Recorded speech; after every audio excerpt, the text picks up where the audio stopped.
The world is loud, the quest is long, but here, the fire is warm and the data is safe. Welcome back to Restoring Mana. And before you drift off, leave a memory in the comments. Tell us about the one save point you'll never forget. Now let the world fade away. The story of Final Fantasy X does not begin with Tidus on a pier in Zanarkand, but in the frantic development offices of Squaresoft in 1999. At this time, the company was transitioning from the original PlayStation to the PlayStation 2. This was a monumental shift in technical capability. The developers went from working with roughly 500 polygons per character to over 10,000. Internally, the game was known as Project World. The director, Yoshinori Kidase, and the scenario writer, Kazushige Najima, wanted to move away from the European medieval aesthetics that had defined much of the series. They looked toward the South Pacific. They wanted a world defined by bright sunlight, turquoise water, and coral-like architecture. This gave birth to Spiran.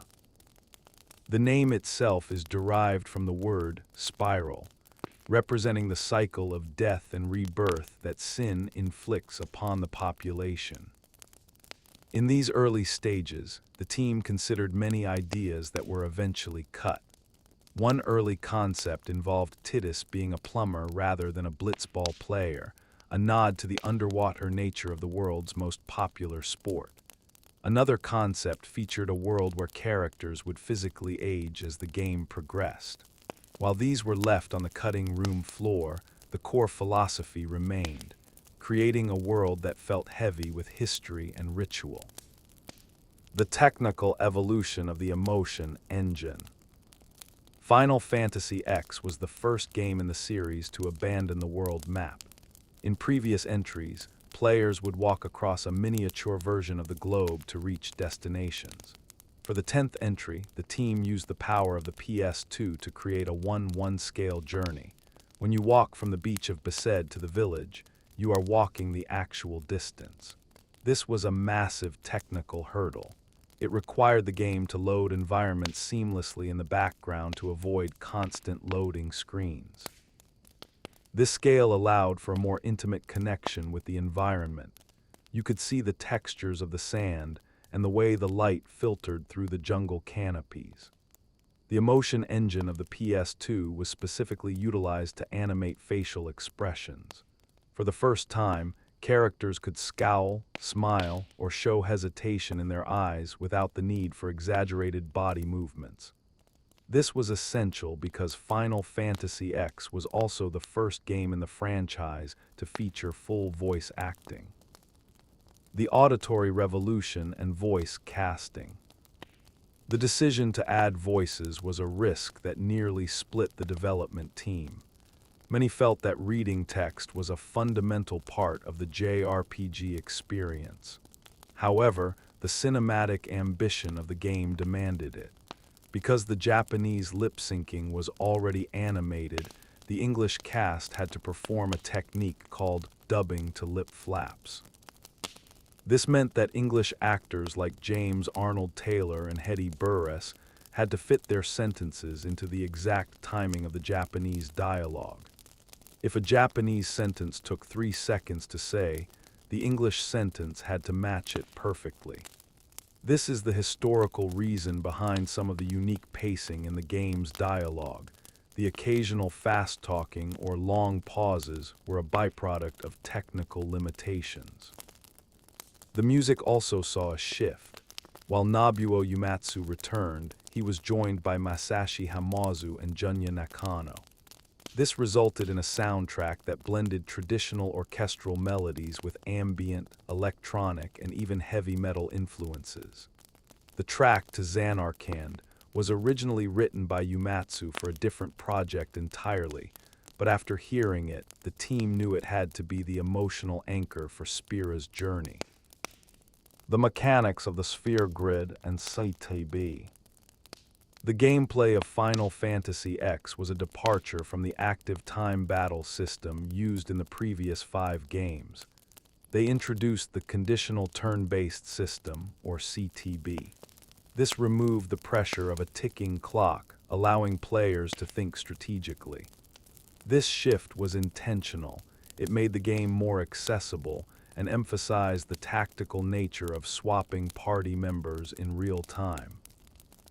The sphere grid replaced the traditional leveling system. Instead of gaining a level and having stats increase automatically, players earned sphere level points to move along a massive board. This was designed to give the player a sense of physical progression. You were quite literally mapping out the soul of your character. Each node represented a piece of their growth, a point of strength, a new spell, or a boost in agility. The cultural impact of Blitzball. You cannot tell the history of Final Fantasy X without discussing Blitzball. It was more than a minigame, it was a cultural necessity for the people of Spira. In a world constantly threatened by the giant entity Sin, Blitzball provided the only form of mass entertainment and escape. The development of Blitzball was inspired by a mix of water polo, soccer, and rugby. It was designed to be a fully realized sport with its own league, scouting systems, and player contracts. The team spent months balancing the math behind the stats, the relationship between a player's shoot stat and the goalkeeper's catch stat. For many players, the history of the sport and the quest to take the Besaid Aurochs to the championship became just as important as the main quest to defeat Sin. The Conditional Turn-Based system, or CTB, marked a major departure from the high-pressure combat of the PlayStation 1 era. In previous games, the active time battle system forced players to make decisions quickly as gauges filled up. For Final Fantasy X, lead designer Toshiro Tsuchida wanted to create a system that was purely tactical. This meant the flow of time stopped completely when it was a character's turn. The CTB system allowed players to see the future. A timeline on the right side of the screen showed exactly when every ally and enemy would act. This introduced a layer of strategy that felt more like a board game or a puzzle. If you used a quick attack, your next turn would come sooner. If you used a powerful, heavy attack, your character would slide down the timeline, leaving you vulnerable. This visual representation of time made the history of each battle feel manageable and deliberate, which fits the meditative quality of the game's world. A key pillar of this gameplay was the ability to swap party members instantly. In older titles, you chose your 3 characters at the start of a battle and were stuck with them. In Spira, the entire party traveled together. At any moment, you could call in Riku to steal an item or bring in Auron to break an enemy's armor. This was a technical achievement for the time, as the PlayStation 2 had to keep all character models loaded and ready to jump into the scene without a loading pause.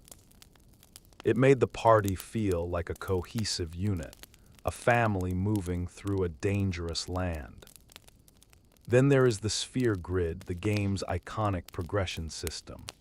Rather than reaching level 99, players earned sphere levels to move a token across a massive, interconnected map. There are 2 versions of this grid in the game's history, the basic and the expert. The basic grid funneled characters down specific paths that suited their personalities, Lulu toward black magic, Yuna toward white magic. The expert grid, however, allowed players to break the rules of the world's history, letting someone like the mage Lulu become a heavy-hitting physical attacker if the player desired. The sphere grid was a tactile experience. You had to physically place spheres into slots to activate nodes. This required different types of items like power spheres, mana spheres, and the rare key spheres. This system ensured that even the smallest battles felt productive.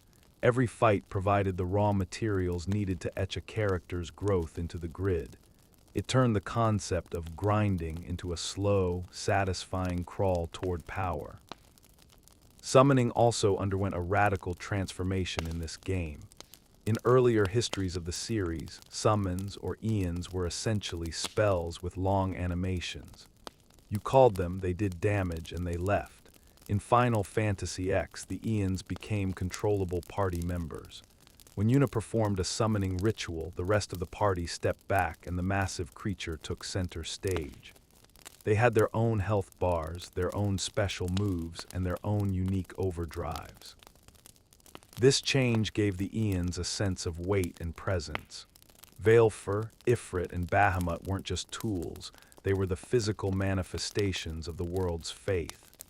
The gameplay reflected the narrative weight of being a summoner.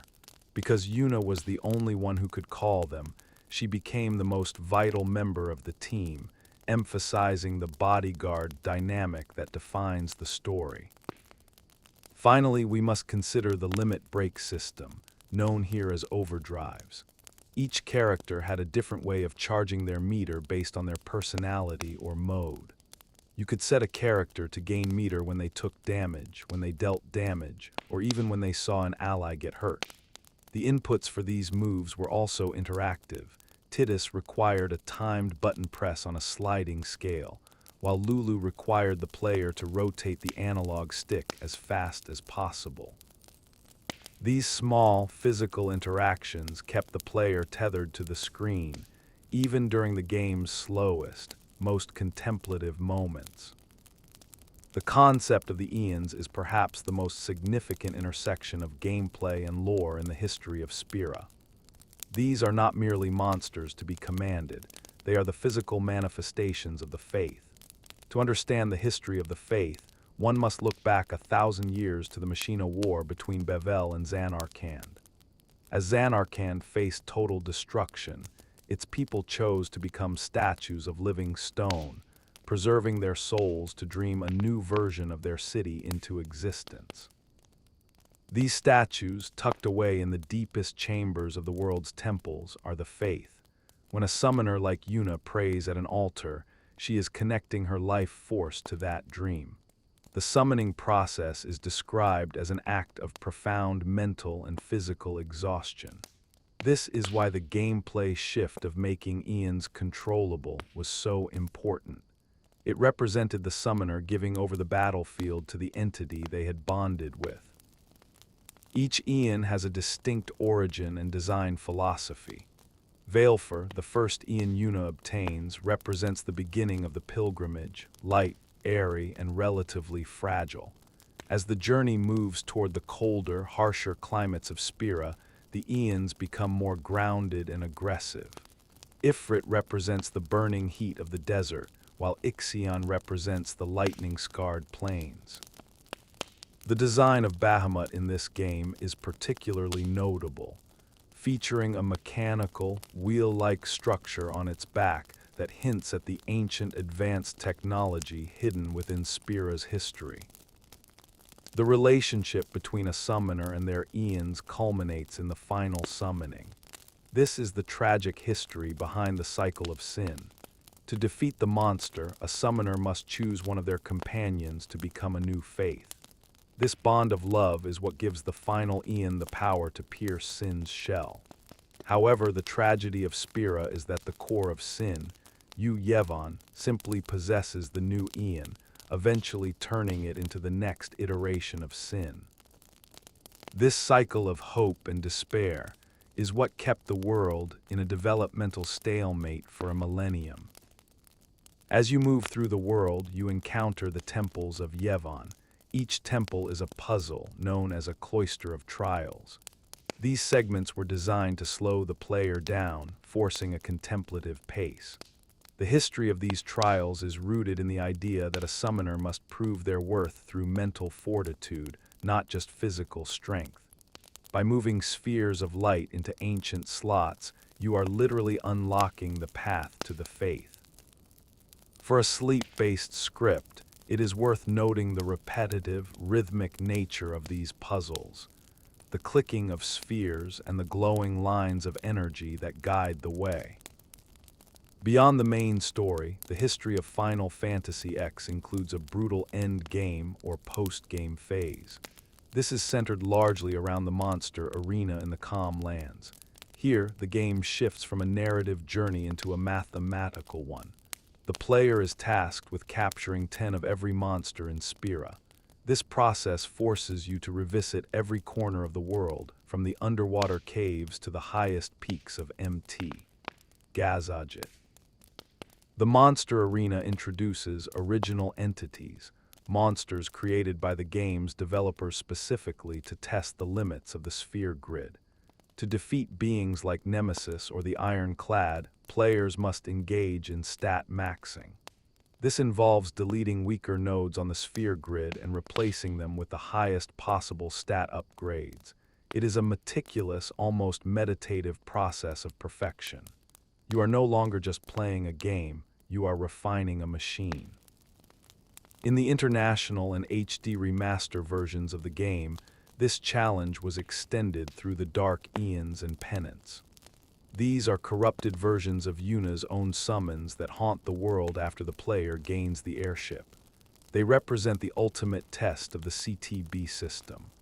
Battles against Penance can last over an hour of real time, requiring a perfect rhythm of healing, buffing, and attacking. The history of these battles is legendary in the JRPG community for their difficulty and the sheer amount of preparation required to survive even a single turn. The existence of these superbosses changes the context of the world.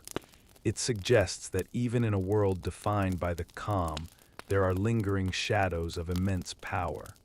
For the listener, the journey through the post-game is one of absolute mastery over the world of Spira. You have moved from a lost boy on a beach to a warrior capable of defying the very gods of the world's religion. The Albed are the historical outcasts of Spira, and their story provides the necessary friction against the religious teachings of Yevon. While the rest of the world fears Machina, the ancient technology of the past, the Albed embrace it.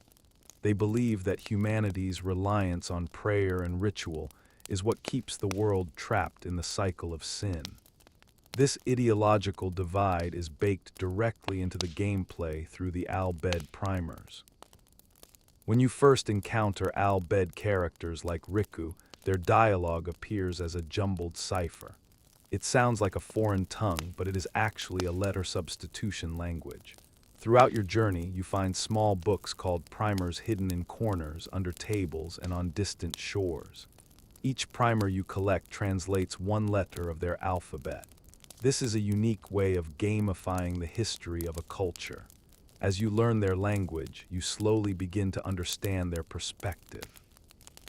By the time you reach the Albed home, a city built in the desert sands of Baikanal, the player has likely gathered enough primers to realize that the Albed aren't villains. They are the only ones trying to find a permanent, technological solution to sin. The Albed culture is defined by its craftsmanship. While other characters use swords or staves, the Albed use items and mechanical triggers. Riku's gameplay reflects this perfectly. She has the ability to steal and use, allowing her to dismantle mechanical enemies instantly. Her overdrive mix is a tribute to the resourcefulness of her people. By combining two items, she can create powerful grenades, healing elixirs, or defensive shields. This reinforces the idea that the Albed look at the world as a series of components to be understood and reconstructed. This leads to the tragic history of the Machina War. 1,000 years ago, Spira was a world of high technology, much like our own. Bevel and Zanarkand were the two superpowers of the age. Bevel relied on massive mechanical weapons, while Zanarkand relied on the power of summoners. The war was so devastating that it nearly wiped out human life. Yevon, the leader of Zanarkand, created Sin as a final defense, but the monster eventually became a mindless force of destruction. To ensure humanity would never again reach that level of technological power, the religion of Yevon banned Machina, claiming that sin was a punishment for man's pride. The Albed refused to accept this punishment. Their history is one of persecution and survival. They were driven from their homes and branded as heretics because they dared to dig up the relics of the past. When you visit the Al-Bed home, you see the culmination of their efforts, a sanctuary where they use forbidden technology to protect their people. The destruction of home by the Guado and the monks of Bevel is one of the most emotional points in the story. It represents the crushing weight of religious dogma against the hope of progress. This conflict is most visible in the character of Cid, the leader of the Al-Bed and Riku's father. In every Final Fantasy game, there is a character named Cid, and he is almost always associated with airships and engineering. In Final Fantasy X, Cid's airship, the Fahrenheit, is a literal piece of excavated history. It was found buried in the sand and restored by Al-Bed hands. This ship becomes your primary mode of transportation in the late game, allowing you to fly over the world you once walked. It is a symbol of freedom. The Al-Bed also provide a unique perspective on the pilgrimage itself. They see the summoners as victims. To the followers of Yevon, a summoner's death is a holy sacrifice. To the Al-Bed, it is a senseless waste of life. Throughout the game, they attempt to kidnap summoners, not to harm them, but to stop them from completing the final summoning and dying for a temporary peace. This shift in perspective is vital for the player's journey. It forces you to question the history you have been told, and prepares you for the revelation that the entire religion of Yevon is a facade designed to maintain control. By the time you reach the end of the game, the line between technology and magic has blurred. You use an ancient airship to attack the Heart of Sin, and you use the skills learned from both the temples and the Al-Bed to break the cycle. The integration of the Al-Bed into the history of Spira is what gives the world its complexity. They represent the restoring mana of the world, not through magic, but through the courage to look at the past and build something better. The history of Spira is further enriched by the Guado and the Ronso, two non-human races that represent the polar extremes of the world's social and physical landscapes. Their inclusion was a deliberate choice by the development team to make the world feel older and more biologically diverse than previous entries in the series. The Guado are a forest-dwelling people characterized by their long fingers and their deep connection to the far plane, the resting place of the dead. Their history is inextricably linked to the religion of Yevon. The Guado were the first non-human race to be officially accepted into the clergy, a move that was intended to show the unity of Spira under the faith. However, this unity was a thin veil for political ambition. Their leader, Seymour Guado, serves as the primary antagonist of the game and represents the corruption that occurs when religious authority is left unchecked. Guadazalem, the home of the Guado, is a city built into the side of a massive cavern. It serves as the gateway to the Farplane. In the history of Spira, the Farplane is not a metaphorical heaven. It is a physical location where pyriflies, the lifeblood of the world, reconstitute the memories of the deceased into visual forms. The Guado serve as the keepers of this sacred space. Their architecture is organic, looking like twisted roots and glowing moss, which contrasts sharply with the metallic, industrial feel of the Al-Bed. In terms of gameplay, the Guado are masters of magic and status effects. When you fight them, they often use items on their own turns, reflecting their high intelligence and preparation. They represent the dark side of the world's spirituality, the idea that death is not an end, but a state that can be manipulated and controlled. On the other side of the spectrum are the Ronso. While the Guado are lithe and magical, the Ronso are massive, blue-furred warriors who inhabit the freezing slopes of Mt. Gagazit. They are a tribal society defined by honor, strength, and a deep sense of loyalty. The history of the Ronso is one of tragedy and stoicism. They were the victims of Seymour's genocidal path late in the game, yet they remain the guardians of the mountain, testing the worthiness of every summoner who attempted the climb to Zanarkand. Kimari, your party's Ronso member, embodies the gameplay mechanics of the Blue Mage. He has the unique ability to lancet enemies, absorbing their life force and learning their techniques. This Ronso Rage allows him to use enemy attacks like Stone Breath or Aqua Breath. This mechanic ties into the Ronso identity. They are a people who learn from the world around them, absorbing the strength of their environment to survive in one of the harshest climates on the planet. The climb up MT, Gagazit, is a pivotal moment in the game's history. It is the final barrier before the ruins of Zanarkand. The mountain itself acts as a graveyard for summoners who weren't strong enough to complete the journey. The Ronso stand at the base of this mountain as judges. Their culture is built on the belief that only the strongest spirit should be allowed to face the final summoning. The battle against Buran and Yank, two Ronso who bullied Kimari for his broken horn, is a powerful narrative beat about regaining one's place in history through merit and perseverance. As the journey nears its end, the history of these tribes comes to a crossroads. The Guado fall into disarray following the death of Seymour, while the Ronso are nearly wiped out but remain the spiritual anchors of the mountain. These two races show the complexity of Spira's social hierarchy. They aren't just background characters, they are the living history of how different cultures adapted to the presence of sin. The interplay between the Al-Bed's technology, the Guado's spiritual manipulation, and the Ronso's physical honor creates a three-dimensional world. For a sleep-aid video, envisioning the silent, snow-covered peaks of Gagazit or the humid, whispering halls of Guadazalem helps to build a mental map of a world that is as beautiful as it is broken. The party members in Final Fantasy X are not just a collection of archetypes. They represent the different cultural and spiritual facets of Spira.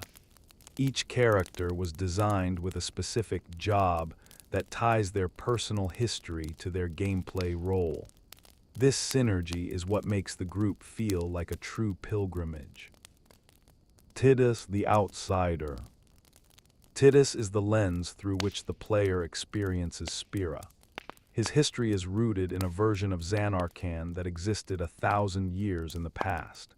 In gameplay, Tidus is the agility specialist. He is the fastest member of the party, capable of using spells like haste and slow to manipulate the timeline. His role as a frontline ace is reflected in his high accuracy, making him the only character who can reliably hit the fast, bird-like enemies of Spira. His story is one of reconciling with a father he hated and realizing that he himself is a dream of the faith, a ghost in a world of ghosts. Yuna, the Pillar of Faith. Yuna is the emotional center of the journey. Her history is heavy with the legacy of her father, High Summoner Braska, who defeated Sin 10 years prior. In battle, she is the White Mage and Summoner. Her primary role is preservation, healing wounds and protecting the party from elemental damage. However, when the situation becomes dire, she is the only one who can call upon the Aeons. Her character growth is reflected in her stance. She begins the game as a shy, hesitant girl and ends it as a woman willing to defy the very religion she was raised to lead. Oron, the Guardian of Truth. Oron is the bridge between the past and the present. He is a legendary guardian who accompanied Braska on the previous pilgrimage. His history is revealed slowly, showing that he died 10 years ago but remained as an unsent spirit to fulfill a promise to Tidus's father, Jekt. In gameplay, Oron is the tank or heavy hitter. He has the highest HP and physical strength, and his break skills allow him to reduce the enemy's armor and power. He represents the weary, cynical weight of Spira's history, yet he provides the strength needed to break the cycle. Waka, the voice of tradition. Waka represents the common citizen of Spira. He is a devout follower of Yevon and a professional blitzball player. His history is marked by the loss of his brother Chapu, which fuels his initial hatred for the Al-Bed. In battle, Waka is the ranger. He uses a blitzball as a long-range weapon, making him essential for hitting flying enemies that are out of reach for Titus or Oron. His journey is one of unlearning prejudice, as he eventually realizes that his faith was built on lies. Lulu, the wisdom of the past. Lulu is a seasoned guardian who has failed 2 previous pilgrimages. This history of failure makes her protective and stoic. She is the black mage of the group, focusing on elemental weaknesses. While other characters deal physical damage, Lulu uses fire, ice, water, and lightning to exploit the vulnerabilities of Spira's monsters. Her design, covered in belts and dark lace, contrasts with the bright, tropical setting, symbolizing her role as the adult in the room who understands the grim reality of the pilgrimage. Riku, the spark of progress. Riku is the youngest member of the group and a member of the Al-Bed. Her history is one of secrecy, as she initially hides her heritage to avoid Waka's judgment. In gameplay, she is the thief and engineer. She has very low physical defense but incredible utility. She can dismantle mechanical enemies instantly, steal rare items, and use her mix overdrive to create the most powerful support effects in the game. She represents the future, a world without sin where technology and humanity can coexist. Kimari, the stoic protector. As a Ronso, Kimari is a man of few words. His history is defined by his exile from his tribe and his vow to protect Yuna since she was a child. In gameplay, Kimari is a blue mage or a wild card. Because his starting position on the sphere grid is in the center, the player can choose to develop him in any direction.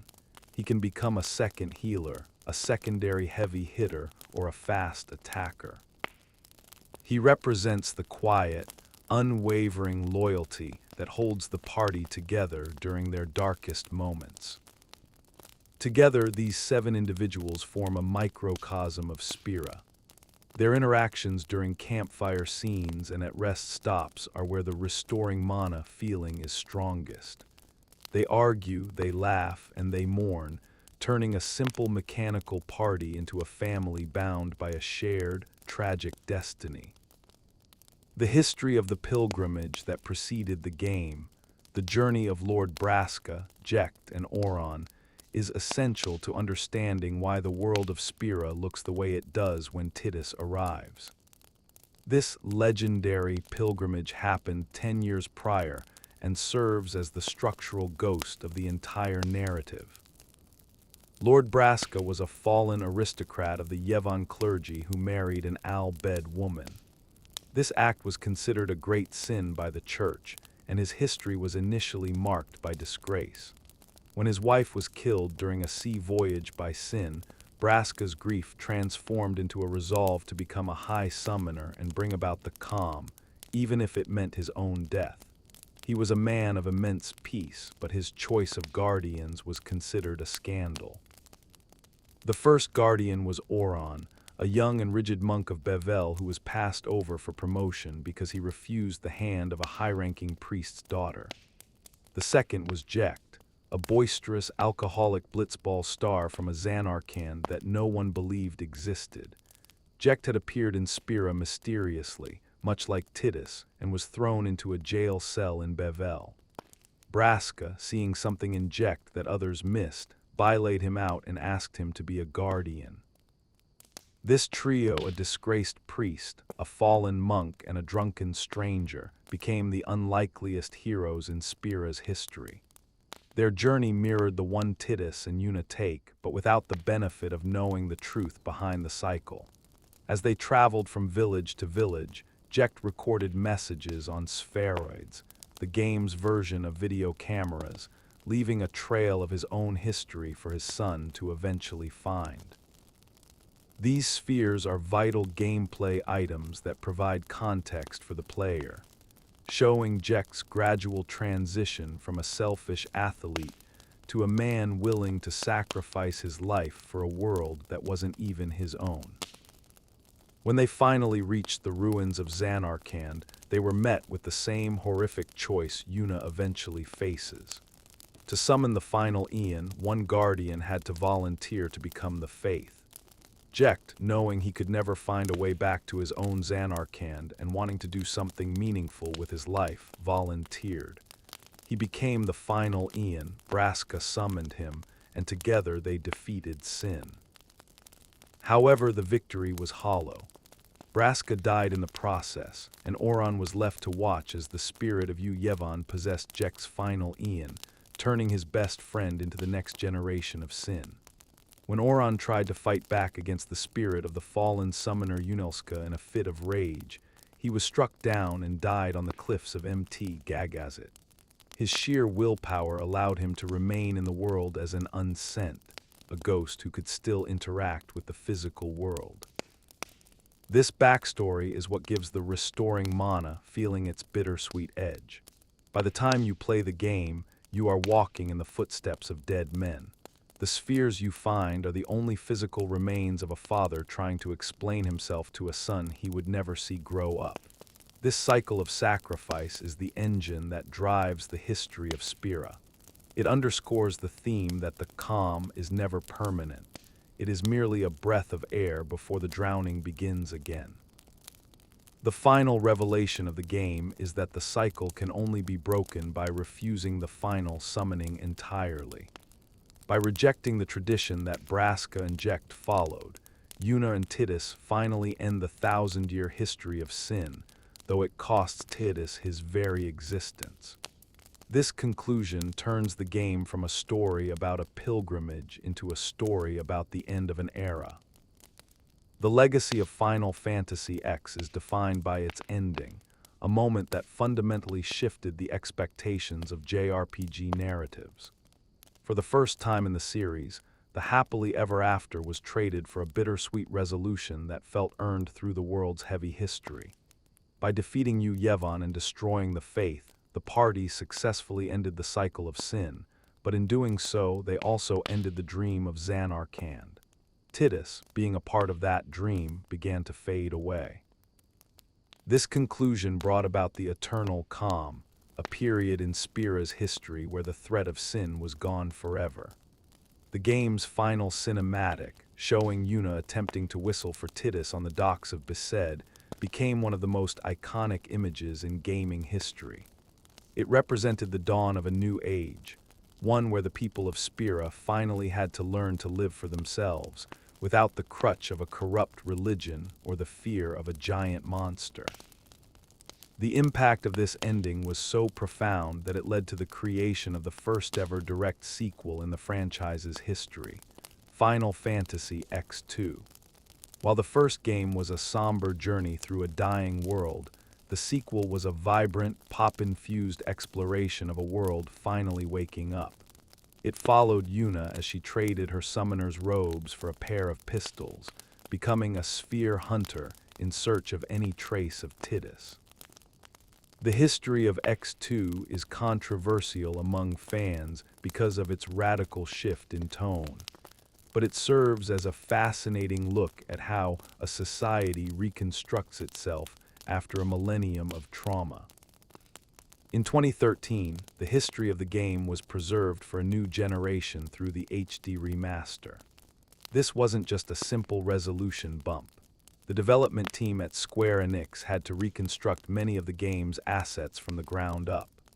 Because much of the original source code and the higher resolution character models from 2001 had been lost or were incompatible with modern hardware, artists had to resculpt the faces of Tidus and Yuna. This resulted in a slightly different look that sparked debate among longtime fans. but it allowed the game's lush environments to be seen in widescreen high definition for the first time. The HD remaster also included Eternal Calm, a cinematic bridge between the two games, and Will, an audio drama that takes place after the events of X2. These additions expanded the lore even further, suggesting that the history of Spira is never truly finished and that new threats and old ghosts can always resurface. Today, Final Fantasy X stands as a landmark of the early 2000s. It was the bridge between the experimental 3D of the 90s and the cinematic, voice-acted epics of the modern era. Its history is a testament to the power of world building. Even 25 years later, players still find comfort in the sound of the Besaid waves and the quiet, clicking rhythm of the sphere grid. For a sleep-paid channel, this is the ultimate goal: to provide a history so rich and a world so vivid that the listener can close their eyes and feel the pyroflies drifting around them as they drift into their own dreams.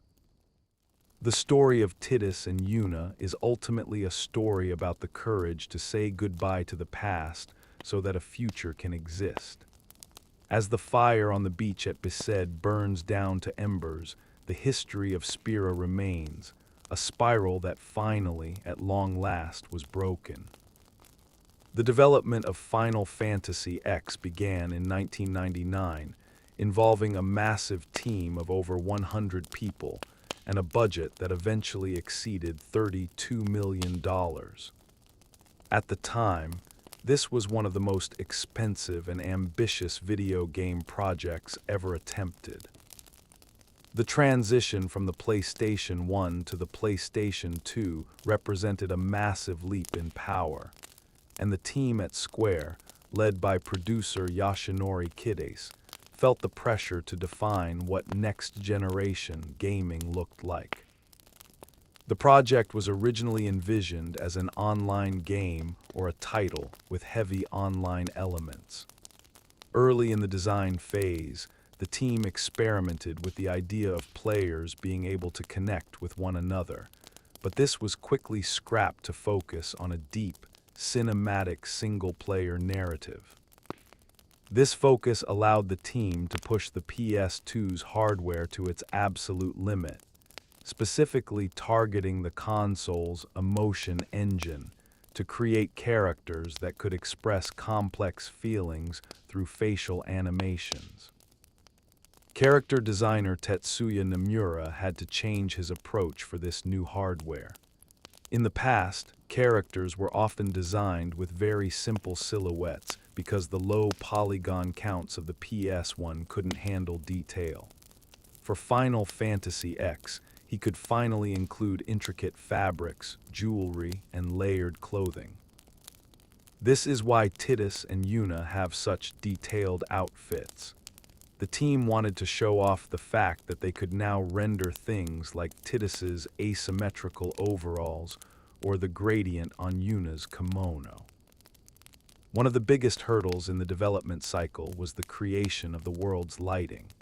In previous games, backgrounds were pre-rendered, meaning they were essentially static paintings that the characters walked on top of. Final Fantasy X moved to full 3D environments. This required a new lighting engine that could simulate sunlight reflecting off the water. Since Spira is a world defined by its oceans and tropical sun, getting the feel of the water right was a priority for the art team. They spent months studying tropical islands to ensure the blue of the sea matched the brightness of the sky. The development of the Besaid and Zanarkand sequences were actually some of the last parts of the game to be finalized. The team worked backwards in many ways, perfecting the combat system and the sphere grid before they had a finalized story script. This led to some frantic rewrites by Kazushige Najima. He had to ensure that the mystery of Tidus's origin was paced perfectly, so that the player and Tidus learned about the world at the exact same time. Another interesting part of the cycle was the play online integration. While the game didn't end up being an MMO, it was originally intended to be the flagship title for Square's Play Online service. This is why the original Japanese release had a viewer for sports stats and community news built into the menu. Eventually, the team realized that the story of Tidus and Yuna was strong enough to stand on its own without these online distractions, and the focus shifted entirely to the cinematic experience. Toward the end of the development in 2001, the team was working around the clock to iron out bugs in the new Conditional Turn-Based system. Because the timeline on the side of the screen had to update instantly every time a player selected a move, the math behind the scenes was incredibly complex.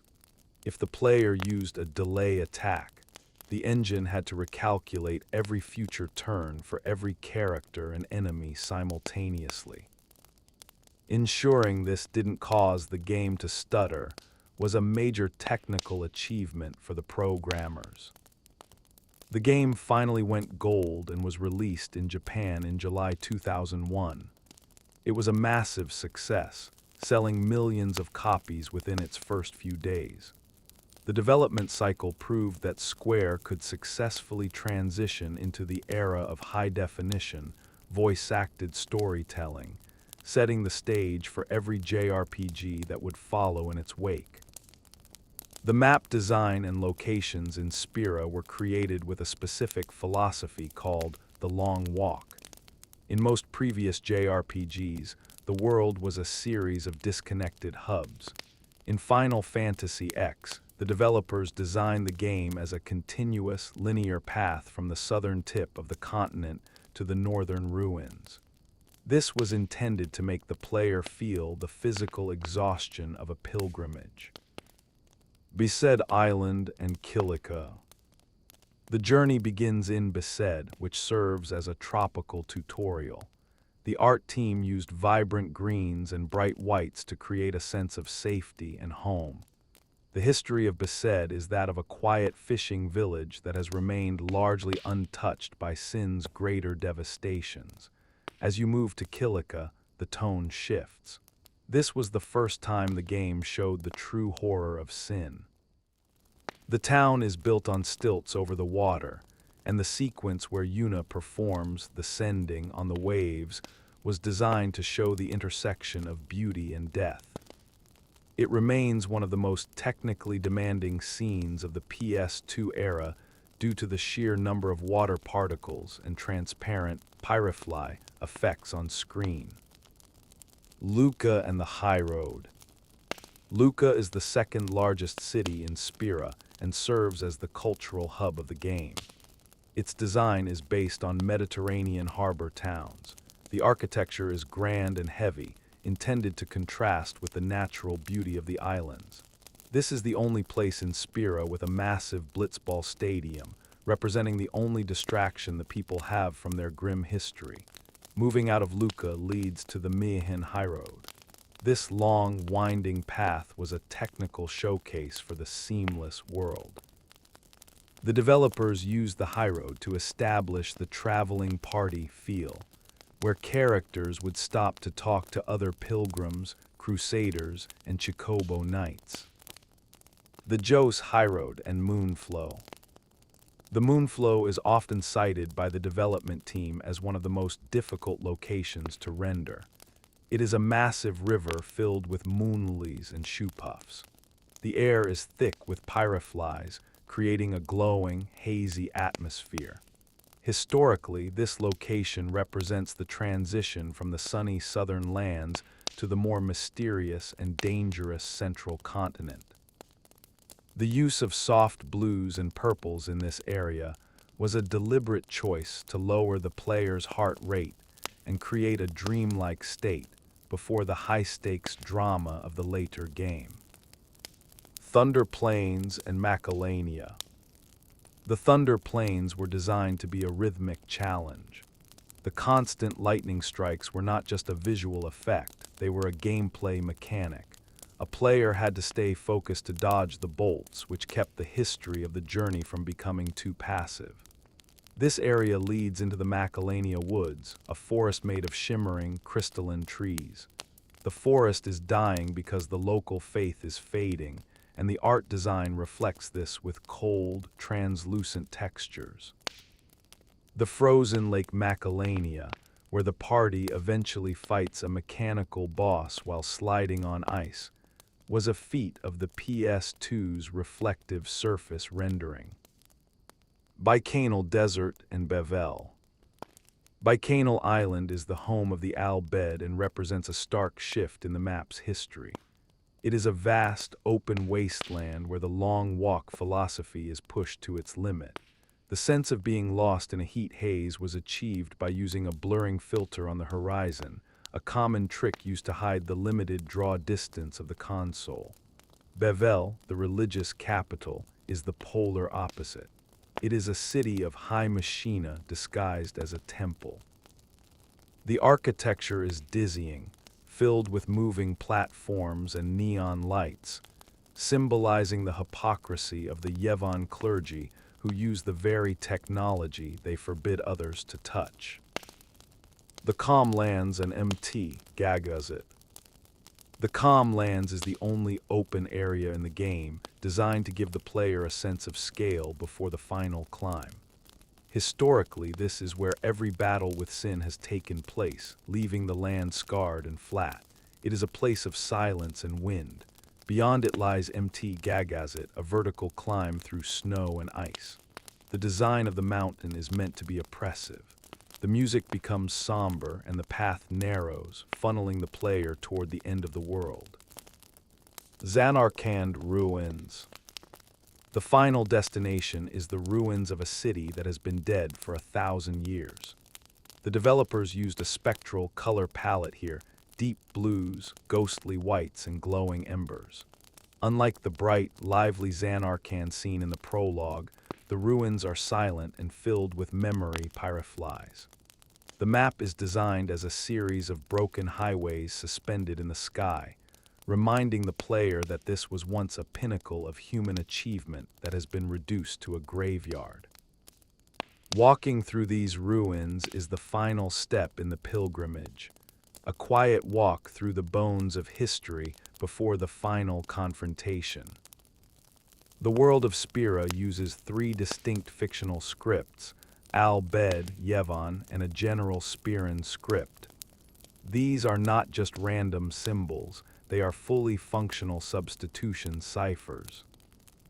The Yevon script is particularly interesting because it is modeled after ancient Sanskrit and Siddham scripts, giving it a holy, ancient appearance. You can find this script on the floors of the Cloister of Trials and on the official robes of the Meisters. If you translate the symbols found in the Chamber of the Faith, they often repeat the names of the eons or the word prayer. The Al Bhed script looks more industrial and angular.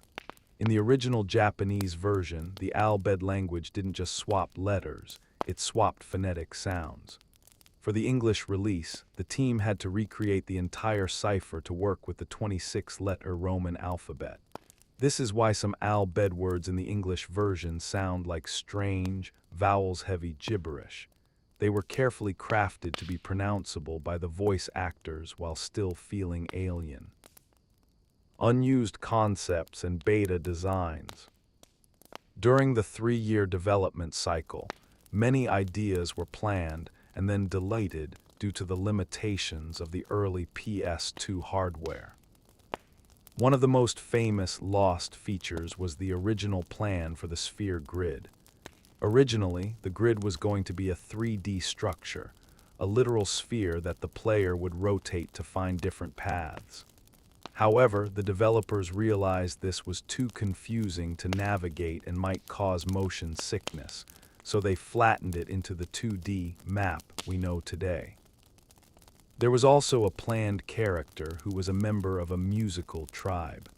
This character would have used a harp or a lute in battle, and their attacks would have been based on rhythm. This idea was eventually scrapped, but some of the design elements were folded into the songstress dress sphere that would appear years later in the sequel. The mathematics of the CTB system. The conditional turn-based system is a masterpiece of background mathematics. Every action in the game has a rank. A standard attack is usually a rank 3 action. A quick hit is rank 1, and a powerful overdrive or summon might be rank 5 or 6. The game calculates your turn by taking your agility stat and dividing it by the rank of your last action. This determines how many ticks of time must pass before your portrait moves to the top of the timeline again. This is why agility is the most important stat for endgame content. If your agility is high enough and you only use rank 1 actions, you can theoretically take 5 or 6 turns before a slow enemy like an iron giant can move once. The visual language of the Eons. The Eons were designed to look like sculptures that came to life. This is why many of them have textures that look like stone, porcelain, or polished wood. Veilfer, designed to be the cleanest Eon. Her wings are reminiscent of traditional Japanese fans, and her lack of armor symbolizes the purity of Yuna's journey at the start. Ifrit, unlike previous games where Ifrit was a beast on all fours, FFX made him more humanoid but kept him feral. His design includes shackles, symbolizing how the faith's power is being harnessed and restrained by the summoner. Ixion, the horn of Ixion, was designed to look like a lightning rod. The developers wanted his mane to look like static electricity, which was a very difficult transparency effect to pull off on the PS2 in 2001. Shiva, she is the most human of the Eons. Her design focuses on grace and coolness. The way she snaps her fingers to cast diamond dust was a specific request from the animators to give her a sense of aristocratic disdain. Bahamut, he is the only Eon with a mechanical element, the giant halo on his back. This was a subtle hint to the player that the Faith and the ancient city of Zanarkand were much more technologically advanced than the rest of Spira. Anima is the most complex design. She is bound in chains and wrapped in bandages, representing the pain and suffering of Seymour's mother, who became the Faith for this Eon. The bottom half of Anima, which appears during her overdrive, represents the hell that the character feels she is trapped in. The soundscapes of Spira. Sound designer Masayoshi Soken, who would later become famous for Final Fantasy XIV, worked on the ambient sounds for FFX. He wanted the world to feel wet. If you listen closely in Besaid, you don't just hear waves. You hear different types of birds chirping based on whether you are near the jungle or the beach. In the Thunder Plains, there are 7 different types of thunderclaps, ranging from distant rumbles to sharp, immediate cracks. These sounds were recorded on location in various tropical environments to ensure the acoustic history of Spira felt as real as the graphics. The Hymn of the Faith is the most important musical piece in the game. It is a simple melody that is rearranged in dozens of ways. There is a Besaid version, a Bevel version, and even a Ronzo version. The lyrics are actually a Japanese poem that, when read in a specific order, tells the story of the people of Zanarkand wishing for the dream to never end.